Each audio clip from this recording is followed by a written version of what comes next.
Picture for a second your party's traveling through the desert. After a long journey of the day in the heat, you guys settle down around a pit, small fire burning, and from the desert sky, you feel a crackling of thunder, and very briefly, a blast of lightning appears from the sky. In the clouds, you can see the dark silhouette of a massive beast flying across. And at that moment, your party has realized you have entered the territory of a blue dragon. I'm your GM Isaiah, and welcome to Game Master's Arsenal. Roll initiative. Alright, so this week we are taking a look at our second dragon, the Desert Dweller, family-oriented blue dragon from Dungeons & Dragons 5e in the Monster Manual, and we'll be using Fizban's Treasury of Dragons as well. So, just as a quick breakdown of how we're going to cover this, as with all of our monsters, we will be covering as an NPC, as a story character, and of course, as a combatant. Yeah, so getting into the character of a blue dragon, whereas the red dragon was greedy and vain, I would say that the blue dragon is more. If you're looking for two traits to define a blue dragon as a just general thing, if you've like rolled it up on a random table or whatever, and so you need to introduce the blue dragon, vain, territorial, and family oriented. Yeah, so they can be very fascinating creatures. They have a natural lawful evil alignment to them, which means that normally lawful evils have some kind of personal code, but they are very self-centered, and they will do whatever it takes to put themselves ahead or their family ahead. Of course, any dragon is prideful. Uh, Greed and pride, especially with chromatic dragons, are very much a character aspect, although it takes different forms for different dragons. In this case, blue dragons are family oriented. Um, their horde isn't encompassing, but it's not uncommon to find a bunch of blue dragons in a single territory. So if you're building a territory, be ready to have, wormlings, adults, ancient maybe, around. Like I said, family oriented is that big aspect of their character. And of course, they will work with humans. Unlike other characters, they covet useful and talented characters and tend to reward them handsomely. Which means if parties are looking to make a quick buck and don't care what side they fall on, a blue dragon might just find them valuable enough to work with them. And like I said, they covet useful characters. They kind of consider them kind of as a part of their horde, which means betrayal is never something that's on their mind. Usually, though, they're not working on an equal footing. This isn't a fair partnership. The people that a blue dragon is working with aren't always doing it voluntarily, and the blue dragon is always in a superior position to them. Uh, of course, dragons, being prideful, will always put themselves as a superior position to us lowly mortals.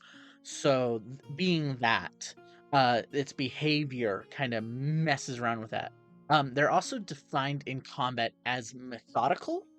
The Monsters Manual defines them as a methodical and patient enemy in combat, and I believe that applies to outside. We're dealing with a smart creature that can plan sometimes decades, centuries in advance for itself. So being patient and methodical in its planning uh, means that you're dealing with a probably a plotting character that doesn't like its plots being messed with. And so when you're kind of integrating that, you have some personality traits, being very methodical. If you want to give them a funny quirk, you can be like, "Oh yeah, that that methodicalness that they have there isn't just is bordering on OCD or tipping into it." Um and of course, one last little thing about their character behavior. We're going to finish up on their behavior because I think this gives a good way to really get started. If you need more information, Fizzbands has a beautiful coverage on it. Of course, random tables and everything, but it gives you an idea of how they behave because there's so many variations that blue dragons can have, that you really want to kind of build your dragon not as a enemy but as a character first, which makes a very interesting dynamic where one doesn't usually just show up out of the blue. It can, but preferably, you want them integrated into the campaign somehow. They're going to play a large role, and sometimes that is as a quest giver and part of the stories that can be told with dragons. Now, as a quest giver, blue dragons do not let other creatures know where its lair is because it doesn't trust them. That could be one of the reasons, but overall, it stated that it's a fiercely guarded secret, and it doesn't share it with the people it works with. So you're not going to find guards and anything in their lair, or you're not going to be venturing into the dragon's lair to receive a quest from it. Um, and it'll try to kind of coax the players into its service, manipulate them. These guys know how to play games with other creatures, patient and methodical. When you're thinking about that, okay, I need you for my plot. What am I going to do with you? Well, I need you into my service. Well, okay, what if I need this completed? This action is an illegal action. If it comes out, I can ruin your reputation. I can get you into trouble with the law. And through the initial coaxing of pay, they can manipulate the player in not just the player, but the character into service. And so the quests here can be like story wise can be either the players are getting roped into this and sometimes they have to figure out how to break their service to the blue dragon if they don't want to work for it, or it's trying to help a friend get out of service with a blue dragon because they're being manipulated or blackmailed into it. I feel like a blue dragon would be much have no problem. I'm sorry. I feel like a blue dragon would have no problem completely blackmailing a character into service. Oh, I can reveal this about you, so you are going to work for me. That kind of thing is is something that they would do. Now, the good thing about the blue dragon is they are lawful evil naturally. And I mean, when you're building a blue dragon, you can build it however you want. But baseline, they're lawful evil, which means they are a great way to, if you're running that evil murder hobo kind of campaign, to add a not a pure moral element, but have a character that doesn't like the PCs overstepping a line. They have a code of ethics to them. They're self-centered, they're organized, but they have a code. So players overstepping that they won't let happen. Which means it's a great way to have, if you're running this kind of campaign, an evil campaign, but still a moral campaign.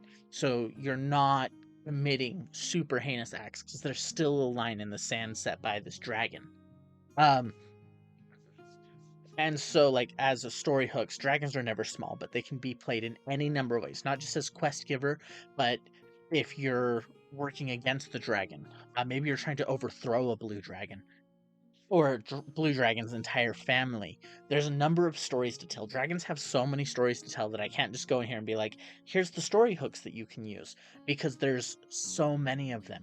Whether that's removing a blue dragon, returning a blue dragon to its family, helping out a blue dragon family, getting its young back. There's so much you can play into that, even if it's good characters to be like, yeah, I mean, sure, it's an evil creature, and so maybe you want to help it so it pays you, and you don't get roped in later if you want the one-off quests or whatever. um, but aside from that, uh, I mean, we can't keep going without talking about uh, kind of them as combatants, because as combatants, dragons are terrifying. So as we get into combat, we're going to start with their lair, because the lair is a huge effect on how these things fight. So, when you're talking about a dragon's lair, the lair itself isn't small. It's always very large for any dragon, and it kind of acts as its own dungeon. There's always multiple enemies here. In this case, a blue dragon's lair usually creates sinkholes, brings in enemies, usually giant scorpions and onkegs. I'm not pronouncing that right, but we're talking about the blue dragon, not the onkeg. Maybe we'll cover that another time. Uh, but when you're building out the lair, those are the kind of enemies you're working with as desert creatures. It brings them in to guard the lair. Now, the blue dragon isn't built on mountaintops.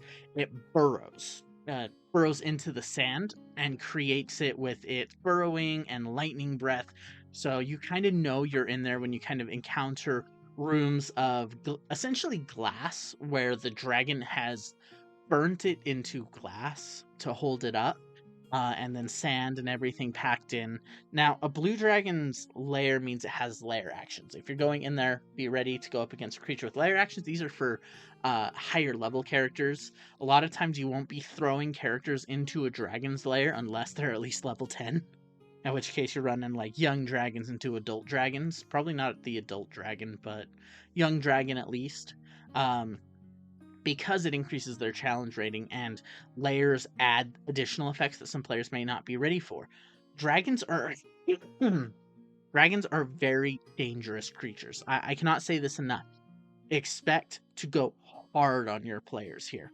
I know it's 5e. People don't want to go hard on their players, but don't be afraid to go hard on your players because it creates a more rewarding experience to know they triumphed over this. I'm not saying go so hard like every fight with this thing's going to be a TPK, but be ready. So it's layer actions. It can collapse the ceiling, causing damage. Creatures to make a dexterity saving throw, and if they fail, they get buried. They can't breathe, and they have to make a strength check to end the buried state. A cloud of sand swirls in 20-foot radius on a point. The cloud spreads around corners. Each creature must make a con save or be blinded. Now, these are layer effects that trigger at initiative count 20, no matter what the dragon's going at. So it gets one of these every turn. So potential blinding, potential restraining. And then the last one, lightning arcs between two of the layer's solid surfaces the dragon can see, and they have to make a DC 15 saving throw or take lightning damage. So essentially free lesser lightning attack, so to say. Lesser lightning attack. And so the layer is an important part because blue dragons are familial.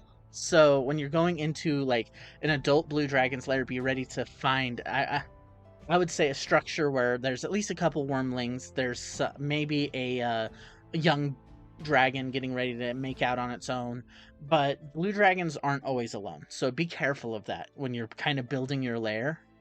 Building the dragon's lair, it'll be really rewarding to kind of go through and tear up, as players, very rewarding to go through and tear up an entire group of blue dragons in their lair and just rip the lair to pieces, and then find out, oh, there's an ancient blue dragon who's kind of the either matriarchal or patriarchal head of this family. Crap, we just pissed it off. So that can be also interesting if you want to build a campaign around that, and the players want to have a higher level campaign around that, where they're now working to try to kill and defeat this ancient blue dragon. I don't know, story stuff blends in with these when you're building dragons, because dragons are such a prominent fixture that a one-off random encounter will never be enough. So keeping that in mind, you kind of build the layer around your story elements, and so your players have built up, they know about it. Effects can either add or remove enemies from it. You're building it around it. Let's stop talking about this and let's get into the fighting, because the combat depends on the kind of one you're going up against, because I feel like they would behave very different. An adult blue dragon behaves in combat very differently than a wormling, and here's why. A adult blue dragon knows its capabilities. It knows what it can do. It knows how tough it is. It knows how dangerous it is. A wormling may not. So what I would say is this. Wormlings, when you're building your encounters and fighting a wormling, their behavior in combat isn't as patient. They start the fight at long range like any... Blue dragons will try to start the fight at long range. They know they have an attack with a 90-foot reach. So they will start the fight between 50 and 90 feet away, making sure the players have to close the gap. But a wormling, I would say in combat, how you'd run a wormling, behavior wise, is when it launches the attack, the fight begins with it at 50 to 90 feet. Cool. It might back up for a couple rounds, but it could get impatient. It doesn't know how strong it is. It doesn't know how weak it could be against him, or it doesn't know how strong. So I'd feel like patience is something that comes with maturity. So you'd find wormlings and even young blue dragons might be more impatient than its older counterparts. They might choose to land on the ground more. They might choose to attack, get in closer, go for those claw attacks, and everything in regards to that. Of course, as they get older, they become more and more patient. I would say your young dragons into adult dragons, if you're kind of bordering on that ledge there, in a fight, the young dragon is moving. Young dragon and adult dragon are kind of moving to keep that distance. They're trying to keep that distance from the players, break line of sight, do anything like that, uh, because they don't want to fight. Blue dragons do not want to fight on their own. Uh, Patient and methodical. They have a fighting style at that point. They know how to fight. Um, Moving back 50 90 feet, it is a smart enemy, so be aware. I think the blue dragon, the fight against the blue dragon, will not just be the fight against the blue dragon. If you're out in the open, the blue dragon's kiting you into something. He's trying to guide the fight into something. So as the players try to chase him down, maybe they're chasing him into larger enemies, larger groups of enemies, other encampments. Maybe they're trying to start regional fighting going on, or even leading them to a potential like rival. So yeah, a blue dragon, maybe a brass dragon or something, is trying to make its way out. I use brass. I need to do more study on the brass, but any other desert laying dragon where it kind of baits them into their territory and tries to start the fight with them so that it can slip away. It doesn't want to fight. Blue dragons do not want to fight. Um, how it fights is extended periods of time. In fact, the reason why I say it doesn't want to fight is because of how fast combat is in D&D. Now, combat in D&D lasts less than a minute. A blue dragon's fighting is over the course of days. Strike, get out. Strike, get out. Use its lightning whenever it's recharged. No rest, ambushing, moving into kiting positions.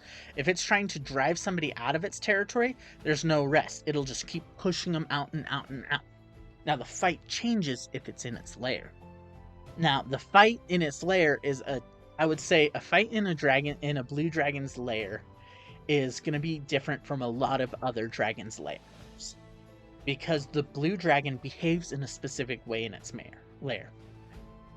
It doesn't care about the lair. Well, it does. It cares about the treasure more than the lair itself. It has no attachment, and because it's built into the sand, it knows it can collapse it. So in a lair fight, what it is you're going to engage it. They have, like, I don't know, if you're going up against a wormling, it's more likely to stick around. If you're going up more against an adult or ancient dragon, it's going to essentially stand and fight you for a couple turns, kind of gauging how strong the party is, and if it feels even slightly outmatched, it'll just collapse the tunnel on everybody. Everybody starts suffocating. Its fighting style is it collapses its entire lair and then comes back after the players are dead to retrieve their stuff. So yeah, blue dragons, man, they fight in that specific way. Of course, you get into the claw attacks, you get into the bite attacks, which are very dangerous, and how it goes up against parries. This is a smart enemy, which means there's a few different things that it can do against the players that you feel would be more comfortable with. Double tapping comes down to discretion at this point. It's not a creature that would double tap or try to eat it. It's a creature that says, oh yeah, you have brought him up off the ground multiple times. I'm putting him down for good.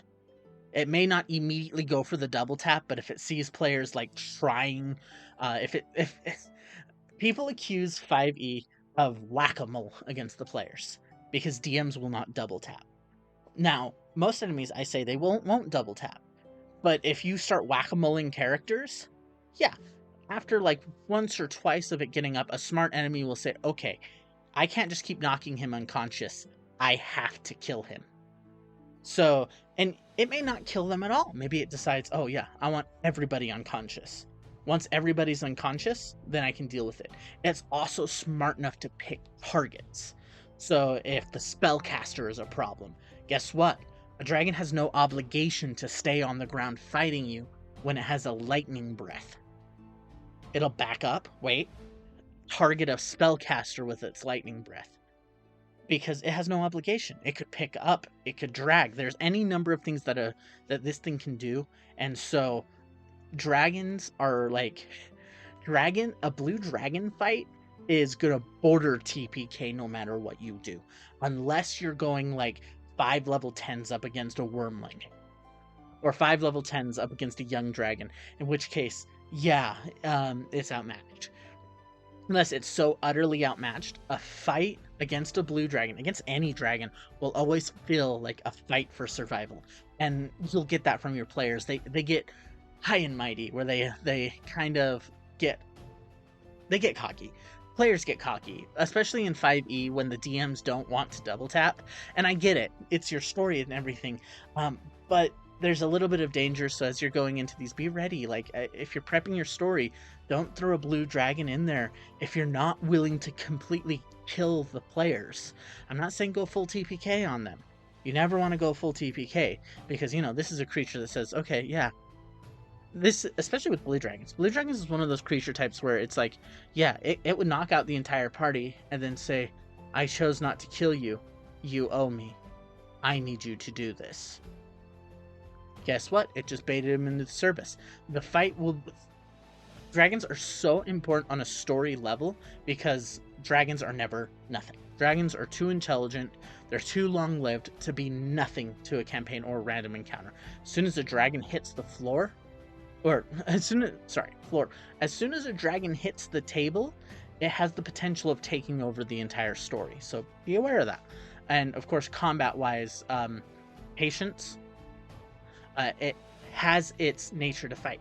You know, if it knows, okay, I can normally survive this long up against in melee with creatures, then I'll spend this long in melee, then withdraw.